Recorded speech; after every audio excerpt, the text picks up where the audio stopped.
L'Iseron s'écoule à l'ouest de Lyon, depuis les monts du Lyonnais jusqu'au territoire urbanisé de la métropole. L'espèce repère de ce bassin versant est la truite fario. Le SAGIRC, syndicat d'aménagement et de gestion de l'Iseron, du Ratier et du Charbonnière, a en charge la gestion du bassin. Le contrat de rivière, élaboré en 2002, a permis d'identifier de nombreuses perturbations du milieu, parmi lesquelles la présence d'une cinquantaine d'ouvrages infranchissables pour la faune piscicole. Il s'agit essentiellement de seuils en travers du cours d'eau. Regardons de plus près l'impact d'un seuil sur une rivière. La présence d'un tel obstacle freine les écoulements. On observe ainsi un dépôt de sédiments fins, principalement du sable et de la vase en amont de l'ouvrage. Un effet plan d'eau est créé, avec une lame d'eau étalée et très lente favorisant le réchauffement de l'eau et son évaporation. En aval, on observe à l'inverse une incision du lit. On parle de rupture du transit sédimentaire. Le transport naturel des matériaux par la rivière est interrompu. Les poissons sont fortement impactés par de tels ouvrages. En amont, l'ensablement a supprimé la plupart des habitats disponibles, les blocs et les sous-berges étant comblés par les sédiments fins. On y retrouve des peuplements pauvres, essentiellement composés d'espèces très tolérantes telles que la loche franche ou le chevenne. En aval, l'habitat peut être plus intéressant avec la présence d'une fosse de dissipation au pied du seuil. Cependant, la température élevée de l'eau et les fortes concentrations de poissons peuvent entraîner d'importantes mortalités. En effet, les poissons, et particulièrement les truites, cherchent à gagner des zones plus fraîches, situées en amont, pour survivre durant l'été. La présence de seuils bloque leur circulation et compromet leur survie. De même, ces seuils les empêchent de trouver des zones de frai favorables situées en amont et les contraint à se reproduire sur place avec un fort taux de consanguinité.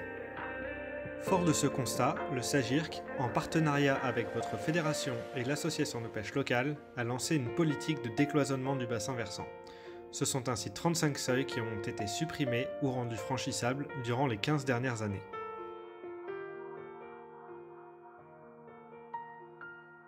Pour évaluer l'effet de ces travaux, votre fédération de pêche réalise un suivi des peuplements piscicoles avec un réseau de 29 pêches électriques. Regardons les densités de truites fario, espèce repère du bassin versant particulièrement sensible aux conditions hydroclimatiques. En 2020, malgré les étés chauds et secs consécutifs, les populations de truites parviennent à se maintenir. Le décloisonnement du bassin versant permet en effet aux poissons de rejoindre les deux zones refuges où l'eau est fraîche et abondante durant l'été, l'Iseron amont et le bassin du Ratier. Les truites passent ainsi l'été au frais, accumulant les ressources pour préparer leur reproduction automnale. Pour l'Iseron, le suivi depuis 2006 permet de mieux comprendre le bénéfice des travaux. Regardons la quantité de truites selon la distance à la source. Avant les travaux, en 2006, après des étés caniculaires, la population de truites était faible. En 2011 et 2014, après des étés humides et alors que les travaux ont débuté, on observe une forte quantité de truites sur une grande partie du linéaire. La population piscicole a alors bénéficié de conditions favorables pour survivre durant l'été et se reproduire à l'automne. Et le plus intéressant a été observé lors des étés 2016, 2018 et 2020. Alors que les conditions hydroclimatiques étaient similaires à 2006, les quantités de truites sont bien plus importantes en amont de l'Iseron. La suppression des seuils a en effet permis aux truites de gagner la zone refuge, plus fraîche, en amont du cours d'eau. Notons également la capture de jolis poissons. Grosse cerise sur un gâteau déjà conséquent, nous avons réalisé un suivi génétique des populations de truites avant et après travaux. Sur cette carte, chaque couleur de cours d'eau représente une population de truites fario distincte et les boîtes, la diversité génétique sur un tronçon de rivière. En 2006, avant les travaux, la génétique mettait en avant des populations isolées avec un fort taux de consanguinité. Il en résultait une faible diversité génétique, matérialisée ici par les couleurs homogènes dans les boîtes. En 2014, à la faveur des premières suppressions de seuil, un brassage génétique a été observé sur le bassin versant. Les poissons sont à nouveau libres de circuler, notamment sur l'Iseron amont et sur le Ratier. Comme en témoigne la mosaïque de couleurs de la nouvelle boîte, la diversité génétique des populations s'en trouve améliorée, favorisant les capacités d'adaptation de l'espèce aux modifications des conditions environnementales.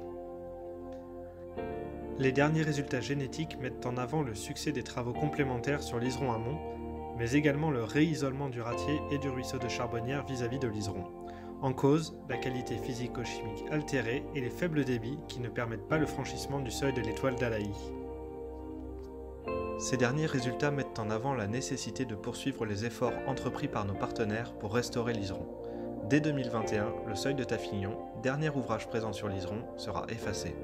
En parallèle, avec le soutien de votre fédération, de nombreuses actions continuent d'être menées pour améliorer la qualité de l'Iseron, pour le plus grand plaisir des poissons.